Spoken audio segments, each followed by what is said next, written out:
Good day, listeners and viewers of the Metaphysical Mysteries podcast. We got Dr. Terry and Tom here.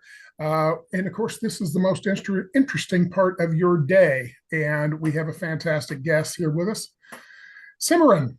And she is going to be the opening and the closing, the alpha and omega of the Expand conference in Atlanta, Georgia, June 7th and 8th. So if you get a chance, Google that, look it up. It'll all be listed on our the metaphysicalmysteries.com website, and all of her particulars will be there. And so she's got books and all kinds of cool stuff. And she's going to be talking about signs. So, Simran, thank you for being here. And I'm going to let you do a brief introduction of yourself. Well, thank you, Terry and Tom. It's such a delight to be here, and I can't wait to dive into this conversation. I am a pretty ordinary person that ended up having a pretty extraordinary life, and it all came through the signs, the symbols, and the synchronicities that I found on my path that began with the numbers 1111. And right now, I'm a sign in front of you. Simran is actually a Sanskrit word that means remember or remembrance.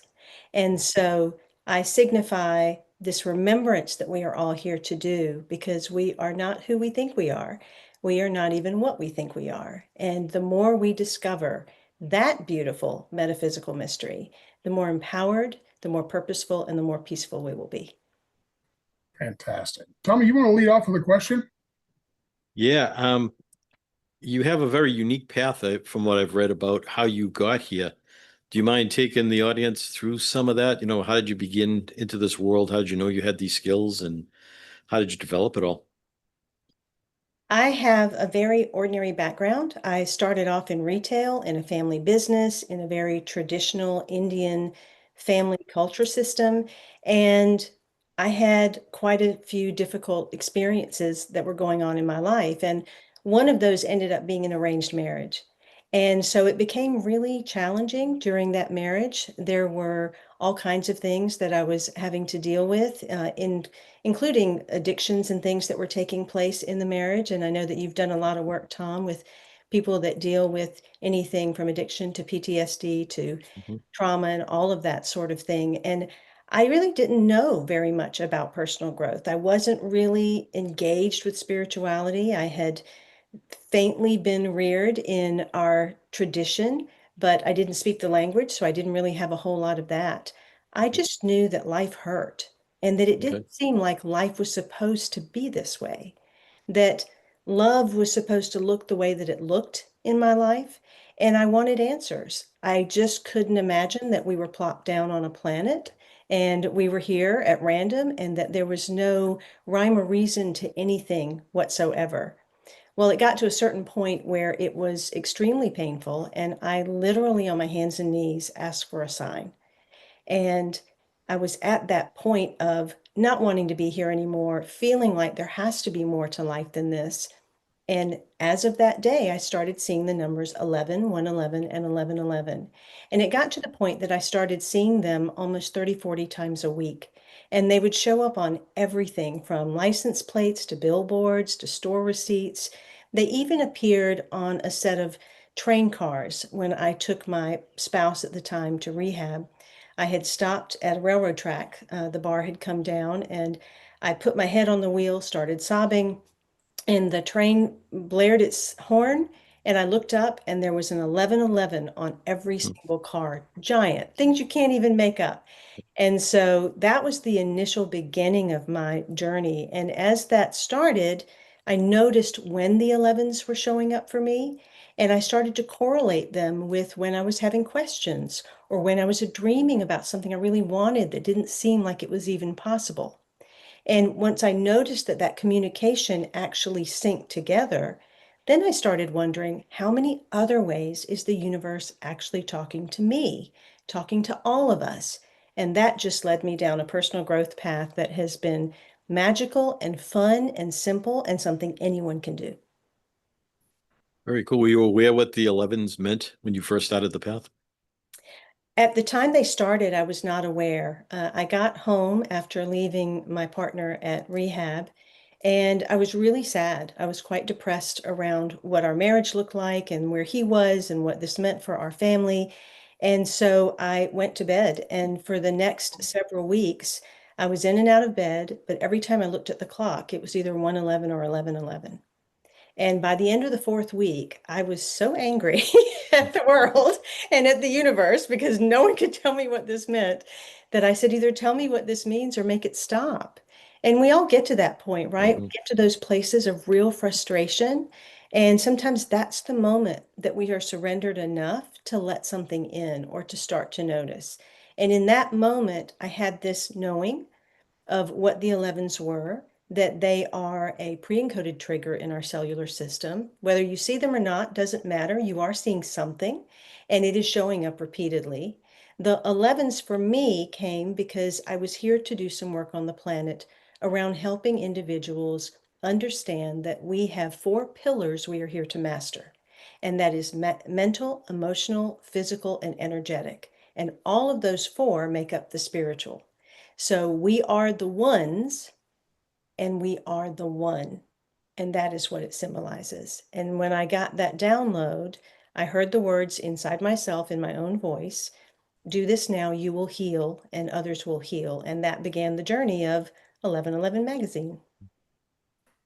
Very cool. It's an amazing start to your life, that's for sure. Yeah. And you're right. So many people, they don't make the changes till they get that point of the bottom, so to speak, right? We have to get to a place where it hurts bad enough sometimes. And that only reason that I think that that happens is because we're so entrenched in our identities, in our attachments, in the lives that we have, and we don't know how to let go. And oftentimes pain really is that reason to let go, but we grip white knuckled onto everything. And we have to hit that rock bottom sometimes to finally say, okay, I give up. I'll let go of this and I'll start again. Big transitional time for sure. Terry? Yeah. Yeah, we talk about signs. That's what your book is about. That's attached because every author at the Expand did a book, and yours is on signs. Can you tell us a little bit about the little preview? What's in there? Yeah, so this became a really powerful personal growth path for me. And once I got past the 11s, I started to notice all the other ways that the universe speaks to us. And that is what I share in the book. I talk about the sacred encounters that we have, and that can be anything from numbers to birds to insects to books that show up or songs that are on the radio. And it's about noticing these things and that we have a relationship with something much larger than us if we are open to it. And the book goes into how to develop that relationship, how to understand what these signs mean. Because in my life, they didn't just show up once in a while, they were showing up all the time. And I would urge everyone to really think about the fact that that might be happening for them too. Now, I know that we've all had signs. I know you have. I know that Tom has, and I'm sure that your audience has had signs. They reach out to you all the time and ask what they are. And that's kind of the early version of it because we get excited and we go, oh my gosh, I got a sign. Mm. What does it mean? Or I want to tell my friend. Or, we get into this place where it's this phenomena or it's this what we call synchronicity or coincidence. But actually, the signs are happening all the time. And once we start learning how to weave them together, we are being spoken to in paragraphs. And not only are we being spoken to, we're being directed. And so it's about learning our dialogue with the universe and signs, sacred encounters with turning points, pathways, and divine guideposts helps you to understand how these signs show up, how they are communicating to you and why, and how to develop and strengthen that intuition and that process of interpreting them. And then it's filled with stories as well. Fantastic. So we've talked before in the sense that I do a lot of dream interpretations from all over the world, and signs are within dreams as well, not just seeing the cardinal light on your porch. We got lots of other signs, not just license plates that we see driving, but signs within dreams and so forth. But what I find is when people see it, sometimes they go, well, I saw this. What is it? Well, it's a sign. Then, of course, okay, how am I supposed to act on that? And is there a series of these signs? So how do I know how I'm supposed to act based on all these signs I'm getting? How do I put it all together?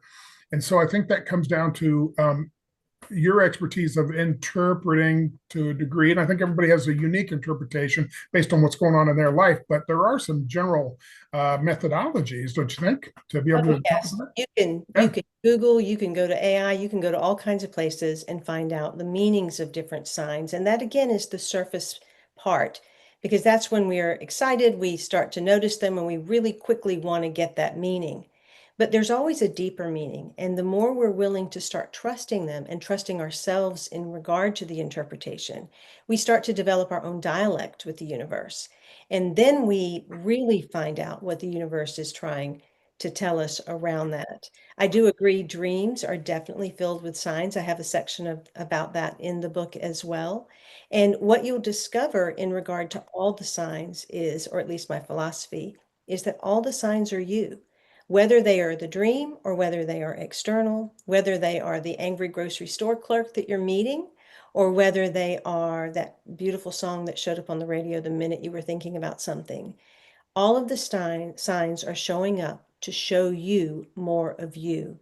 And once you start to realize that, then you realize, wow, okay, what's in front of me? Where is that in me? If I can ask that question, where is that in me? Then all of a sudden, I not only start to empower myself to be personally growing, but I also start to see the hidden parts of myself. So when there are the signs that we want to call negative, like a person is acting a certain way and we want to blame or judge them, all of a sudden we start to realize, wow, they're the gift. They're showing me a shadow part that I can't see. And they are actually part of my ladder of higher consciousness, because they're now teaching me to look inside for that part so I can now clear that. And when we do these types of things, we start to see our outer landscape starts to change, because it will be a barometer for where we are in our personal growth path. Yeah, just a few hours ago, I was on the phone with an individual who was frustrated with another individual. And as I spoke to them, I said, okay, what don't you like about that individual? And they started listing. They had no idea where I was going with it. But inevitably, I said, so that was a mirror. Now, those are things you don't want to have happen in your life, correct? No, I don't want to be that way. Then you're being shown so you can take appropriate action and not go down that road. Do you think I'm really like that? I said, well, that's up to you to decide if you're really like that. But you don't get shown something for no reason at all. Exactly. There's always this house of mirrors that we're in, and you're constantly being shown something for your own development. You got a whole team helping you. You got your higher self, your uber soul, your God portion, whatever. I mean, the language makes no difference to me. It's the concepts that you need to wrap your head around. And we've been in for years, decades, centuries. We've been in this thing that you got to look outside for validation, for assistance, for love, and all that. When it's all inside, same thing Jesus said 2,000 years ago. Go back to Buddha. I mean, depends on which religion you want to go to, and they all said something pretty similar. And we just don't listen well. We're slow learners, it seems. But it sounds like with what you're going to be speaking about and what you've got in the book, this is where people can kind of jumpstart that and start to see those signs for what they are and then act on it. So, what, in your experience, what is it they need to act on when they see these things? Well, the brilliant thing is that the universe knows we're distracted. The universe realizes we are so outwardly focused and distracted that it uses the things outside of us to get that attention.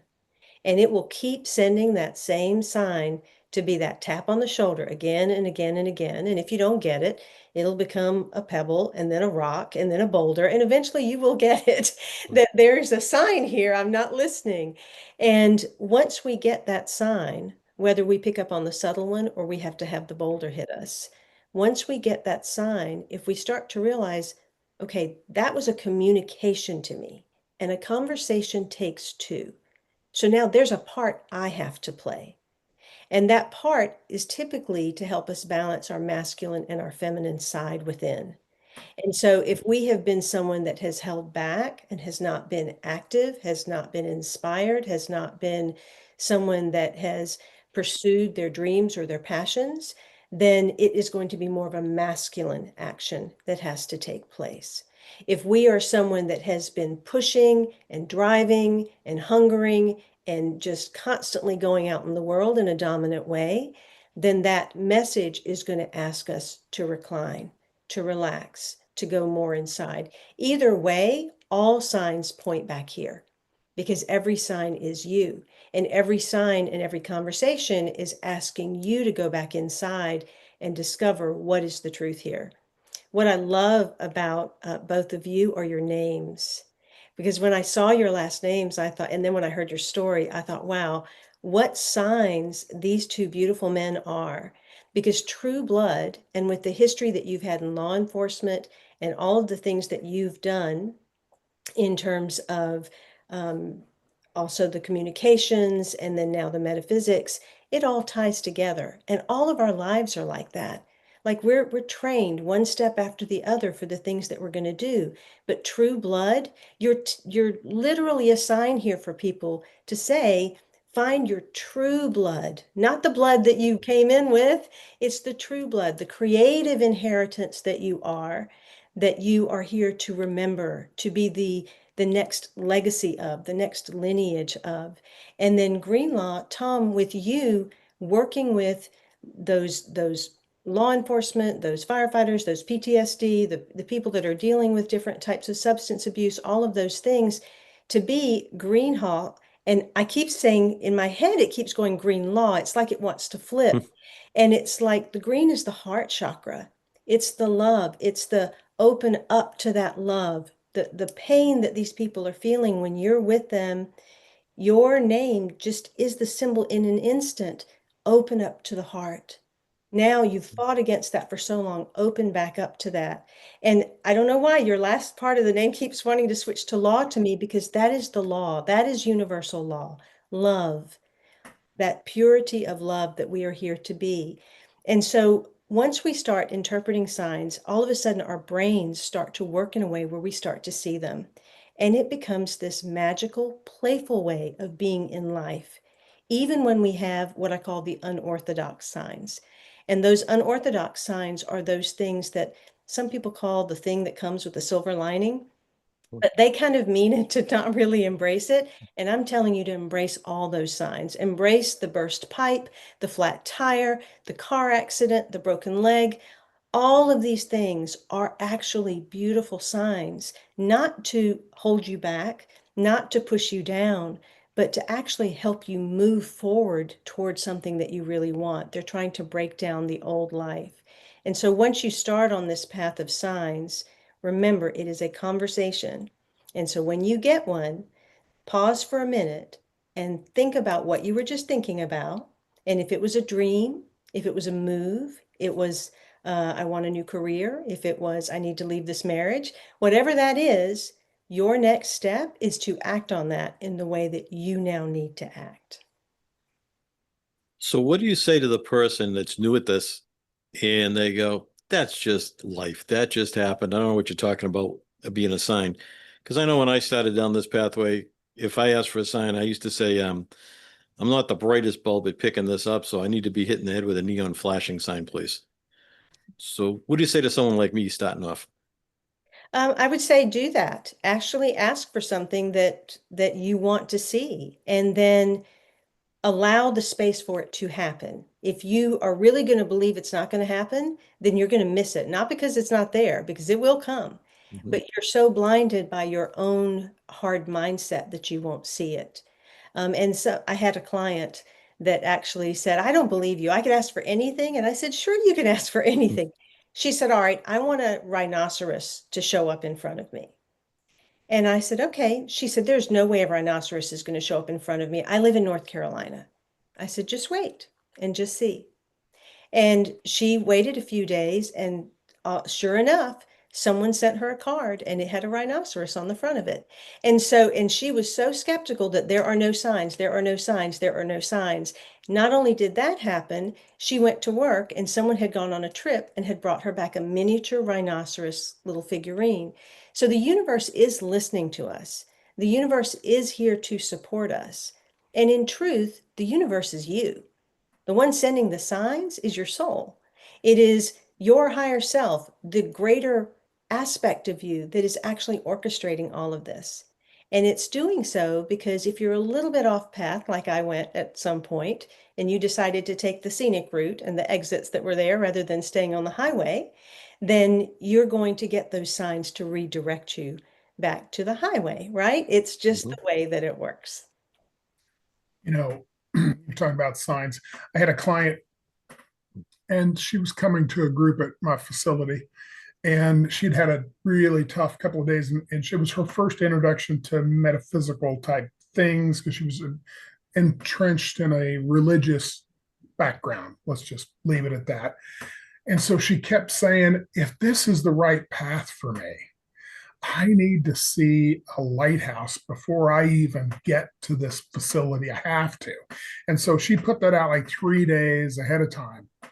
She's pretty dejected because by day 3 she hasn't seen this lighthouse, and she's walking up the sidewalk, and at my place has a lighthouse right there by the door.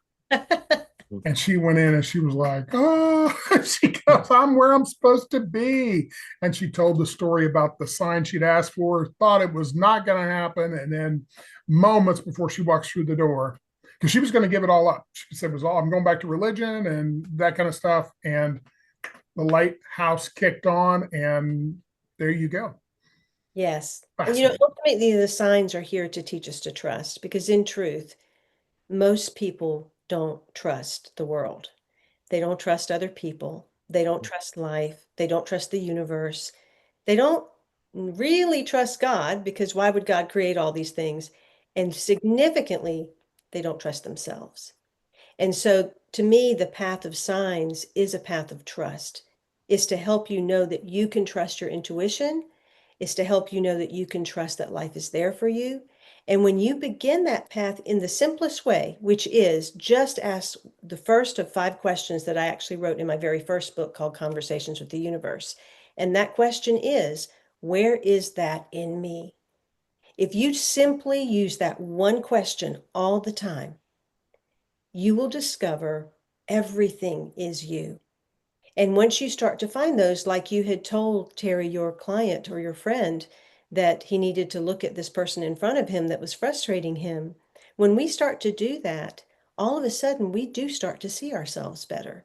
We start to have more compassion for the other one in front of us. It broadens our mind, it starts to open our heart, and we begin to see life from a different lens. Because when we've been through pain and trauma and struggle and hardship, our lenses are kind of clouded. And so we have to wipe them clean and we have to come back at things from a place of innocence and wonder.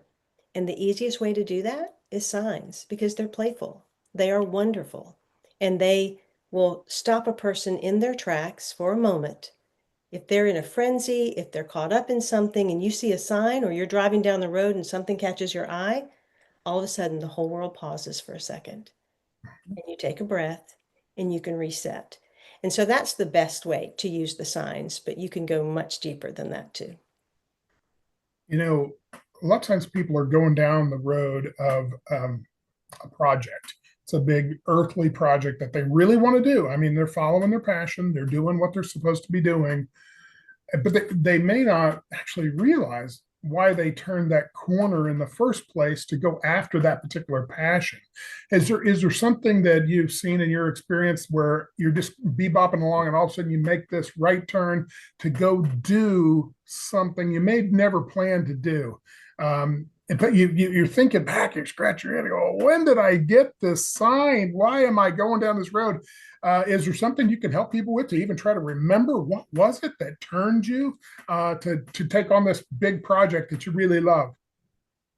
I think it's more about trusting the feelings and what it is that is creating that sense of love and excitement and joy than actually even remembering the signs. There are a lot of people that say, I don't know how to interpret my signs. I don't know what they mean. And in truth, you don't need to. What you do need to do is remember the feeling that you had when you saw it, because it is the feeling that will direct you on that path. And so if you had a feeling of joy or excitement and that had you turn right, You just need to follow that joy and that excitement. There are other people that want to interpret a sign to follow their own agenda. And then they wonder why it's frustrating. They wonder why it's hard. They wonder why they've created a big monster in their life that they didn't ever anticipate creating. And it's because we have to get to the core of the truth, the true blood that we are inside, and understand what that is guiding rather than what this is guiding. Fantastic. Tommy? So for the newer people, how do you teach them as to what to listen for? You say listen inside, but is that a knowing, a physical sensation? How does that come across, do you find, with most people? I would first say, don't go looking for the signs. You don't need to hunt them down. You don't need a set of binoculars. That is the first thing you don't want to do.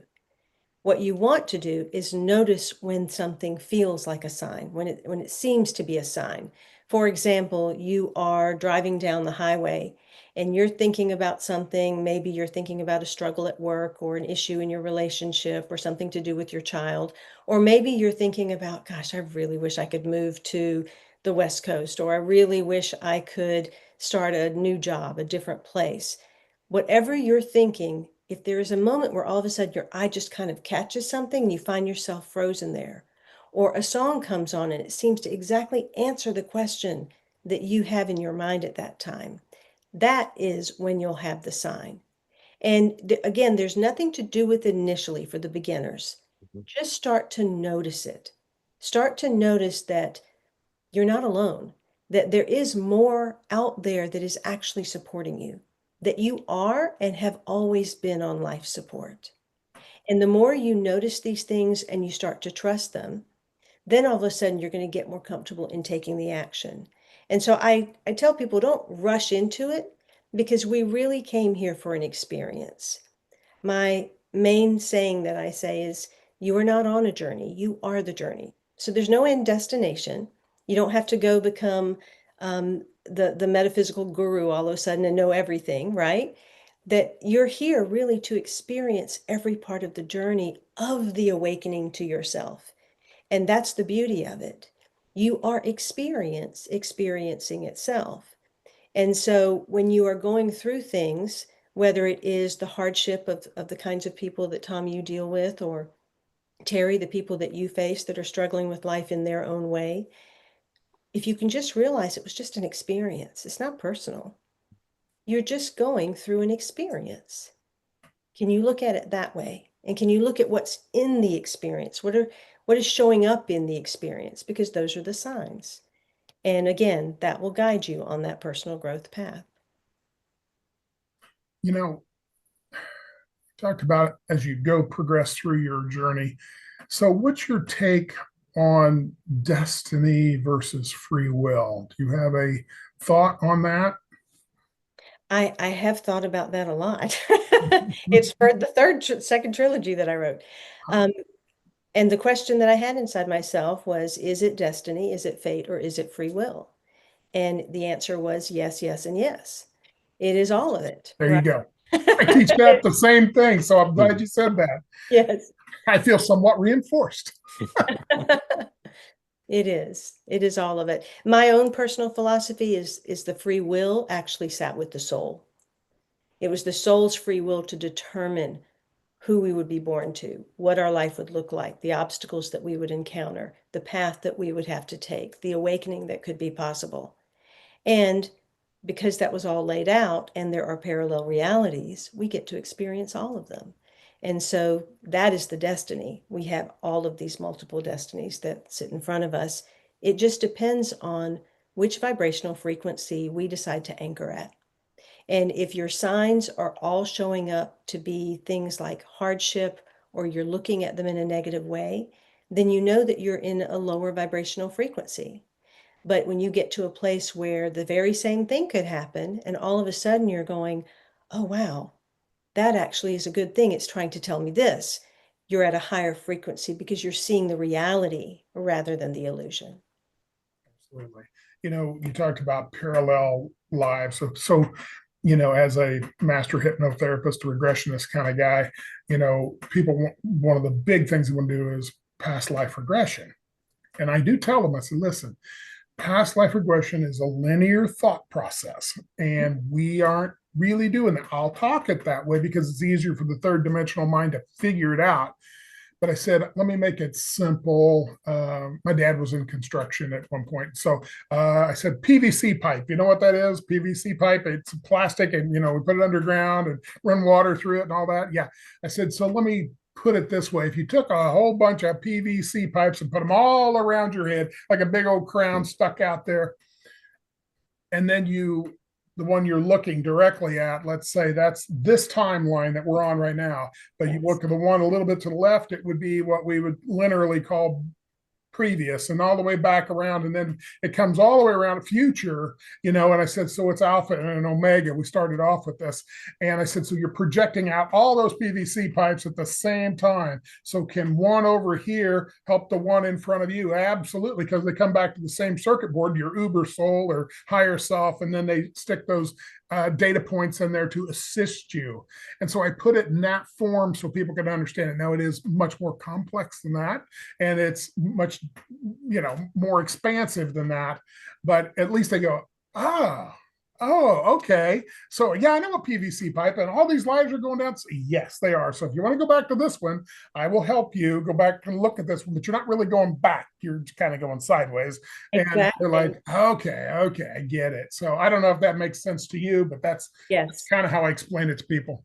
Yes, it definitely resonates with me, and that's how I look at it too. And signs are in a similar vein as to what you're describing, particularly now with a lot of things that happen in the world and the fear that evokes within a lot of people. They don't know what to do with that.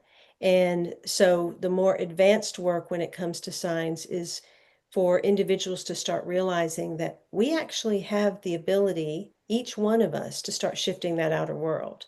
But it requires the ownership of what we're looking at out there. It requires us really seeing that external world and finally saying, where is that part in me? Where is that archetype within me? How do I do that to myself or other people? And you will find that, whether it is war and killing, or whether it is, abuse, or whether it's lying and manipulating, all of those things that you want to blame and shame and be negative about, that collective field out there is just mirroring all of our thoughts, all of our inner experiences, hidden or conscious. And so when we start to see those things externally and recognize them as mirrors, as you put it earlier, then all of a sudden we're cleaning up our own mirror. And when each one of us do that, the collective mirror changes. Now, in the same way, I like to tell people, when you go see someone on a stage and you're just enamored with them, stop it. They're you. They're just showing you your own possibility and capability. They're not there for you to give your power to. Yes, applaud them, celebrate them, look at them, but walk away from that place going, wow, that is who I am. Where is that in me? When you see someone that achieves something, or you see a baby that's innocent, all of these things are to help us remember pieces and parts of ourselves that have become so fragmented that we can now pull ourselves back together and find that central core and that balance that we've been seeking. I think people, third dimensionally anyway, they want to have some pat on the back, some accolades and stuff. I mean, Tom and I have both won Lifetime Achievement Awards in various fields. Okay. So does that feel good? Yeah, it feels good. But once you get it, then you're like, okay, fantastic. It just, somebody has noticed that we've done something pretty interesting in a field. But you need to take that experience and you need to share it with others so that they too can find that satisfaction with their life and what they've done, and they've helped others in the process. Because the more you help others, the more you're really helping yourself, is a big part of this.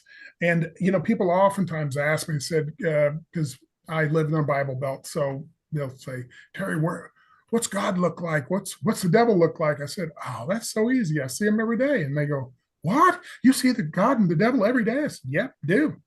And I said, look in the mirror. That's where they're at. It's a choice. What do you want to be today? You want to kill 16 people in a machine gun fight? Go ahead. You're the devil. You want to save some kid that's burning up in a house? You pull them out? You're God. Congratulations. That's the aspect of us that people really need to understand. And they go, well, what's this all about? What are we here for? I said, well, you're basically here to become a better companion to all that is, explore and enjoy. It's supposed to be fun. I said, we went here, you get a Cub Scout badge for coming to Earth. It's a real treat because you've got to work your ass off. But in the end, I said, little secret, it's 2 words, a little secret. In the end, the very end, in which there is no end. But if I was going to say the end, I said, here's the secret. We win. Yes. It's the end of the story. We win every time. Every time we do Every win. time. So it's kind of fantastic. Yeah, in 2013, I did a TEDx talk. It's online. It's called Conversations with the Universe. And it really brings that out in a big way.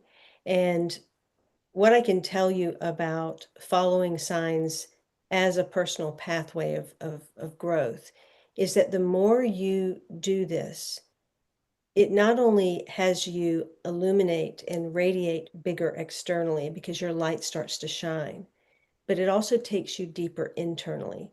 And this path that we're walking, it's one both of involution and evolution. So the further you go out, the more deeply you have to go in. And the signs will then start appearing to have you excavate the deeper shadows, the deeper parts, the animal, the monster, the demon that you're talking about that you have to eventually find in the mirror. And there will be experiences that come along to do that because that's part of mastery. Some people think, oh, well, if I master this life, if I finally get there, if I finally do all the personal growth work, I'll finally have made it, my life will just coast. And I'm going to tell you, no, no, that's not true. It's a master's program that keeps going.